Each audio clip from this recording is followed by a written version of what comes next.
Magandang tanghali sa inyo mga langga. Ayan, oras na ng ating tanghalian. Ayan ang ulam ko mga langga. Yung natira pa kagabi, yung udong na may sardinas. No, aho na lamang pong girito kipod karon.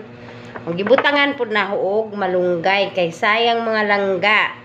Say kalisod sa atong kinabuhi karon, di ta magsayang-sayang sa pagkaon kaya wa man di mo kaon aning sudan aning langga kay ako ra di mo kaon kay kagabi pa to natira.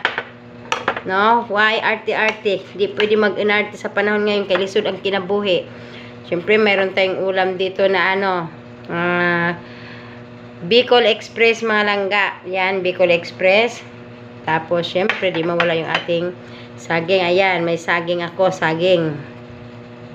No, yun ang aking tanghalian ngayon mga langga. Yan. Okay. Nang gisagol sa huang kanon oy yatay. Pero nga hung kanon gamay